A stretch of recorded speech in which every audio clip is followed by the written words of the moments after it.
Boneka identik dengan benda menyenangkan yang biasanya dimainkan oleh anak perempuan. Anak perempuan biasanya dengan bermain boneka, mereka akan merasakan mempunyai teman dan tidak akan merasa sendiri. Di Indonesia sendiri banyak boneka lokal yang melegenda, seperti boneka unyil dan boneka Susan. Tapi tahukah Anda pemirsa, ada boneka-boneka dari Indonesia yang terkenal dengan kisah misteriusnya? Mulai dari cara pembuatannya, maupun bagaimana cara memainkan boneka itu.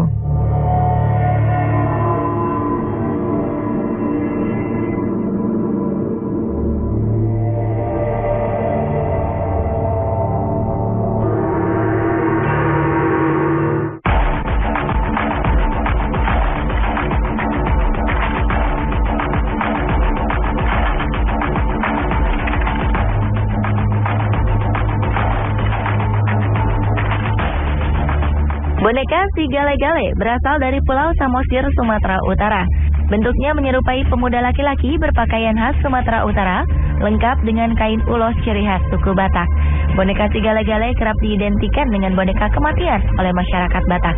Bentuk badannya tegap dan wajahnya memberikan kesan tegas berciri khas pemuda Sumatera.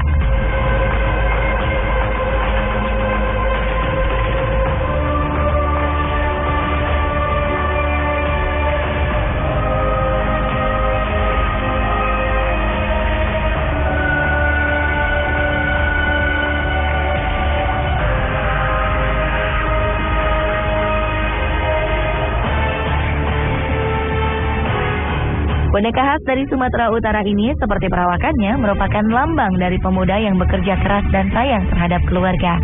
Boneka ini dipercaya adalah titisan dari Manggale yang tidak lain adalah putra kesayangan raja. Tinggallah seorang raja di suatu kampung yang punya satu anak. Jadi dia berharap anaknya ini nanti meneruskan kerjaannya. Jadi pada suatu hari tiba-tiba anaknya sakit dan meninggal. Dia berpikir tidak ada lagi yang meneruskan kerjaannya nanti. Diundanglah semua masyarakatnya. Diundang masyarakatnya untuk membuat patung yang mirip dengan anaknya. Dan akhirnya nanti kalau udah raja meninggal, jadi si Gale-Gale ini nanti yang menggantikan anaknya untuk menari.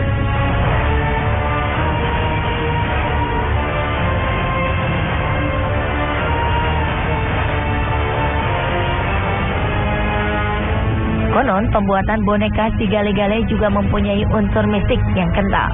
Dipercaya seseorang yang membuat si Gale-Gale harus menyerahkan jiwanya agar boneka ini bisa bergerak seperti manusia hidup. Oleh sebab itu, masyarakat Batak yakin bahwa orang yang membuat boneka ini akan meninggal sebagai tumbal setelah proses pembuatan boneka. Konon, setelah boneka ini dirasuki oleh roh yang dipanggil, boneka si Gale-Gale dapat mengeluarkan air mata dan juga dapat bergerak atau dalam bahasa setempat disebut manortor selama 7 hari dengan diiringi musik khas toba, sordam, dan gondang sabangunan.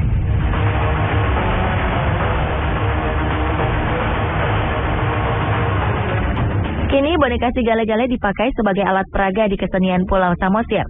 Kesenian Pulau Samosir di desa Simanindo ini diadakan setiap hari oleh warga setempat untuk para wisatawan yang datang ke Samosir. Boneka si Gale-Gale kini tidak lagi dimainkan dengan dimasukkan arwah terlebih dahulu, tetapi dimainkan secara manual menggunakan tali.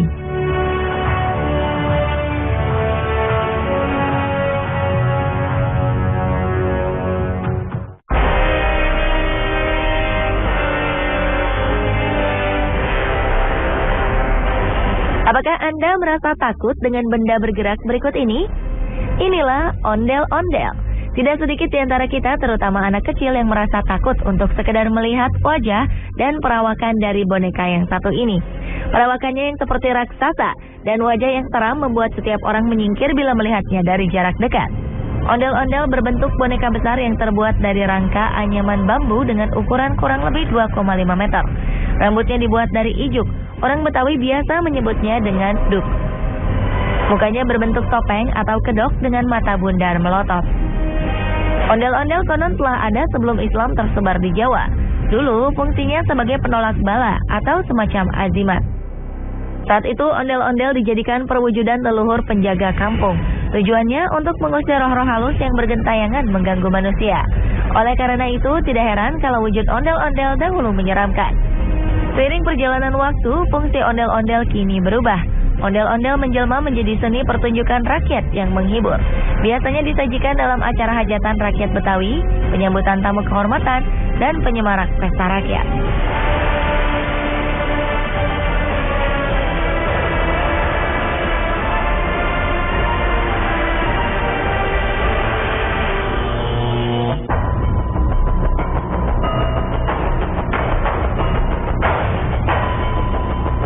Indonesia terkenal dengan budayanya yang beragam. Keragaman budaya ini tercipta karena banyaknya suku-suku yang mendiami wilayah Indonesia dari Sabang hingga Merauke. Daerah Tanah Toraja terkenal dengan cara menguburkan kerabat atau keluarga yang menjadi salah satu cara menguburkan manusia paling unik di dunia. Serangkaian upacara pemakaman adat di makam gua pada tebing-tebing yang tinggi dapat Anda temui di Tanah Toraja, Makassar, Sulawesi Selatan. Alam yang masih hijau dan liar serta cuaca pegunungan yang dingin akan menyambut Anda ketika tiba di lokasi yang menambah nuansa mistis tempat ini.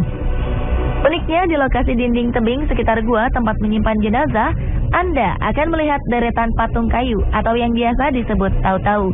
Tau-tau adalah kayu yang dipahat menyerupai boneka yang dibuat semirip mungkin dengan jenazah yang dikubur di sana. Tau-tau berasal dari kata tau yang berarti manusia.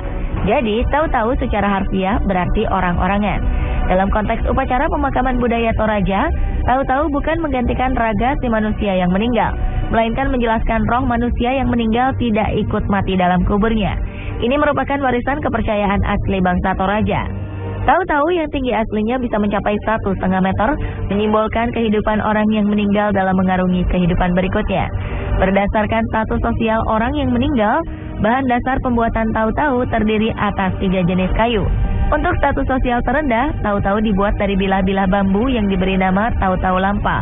Ciri khususnya adalah ukiran bentuk manusia kain yang berbentuk pakaian.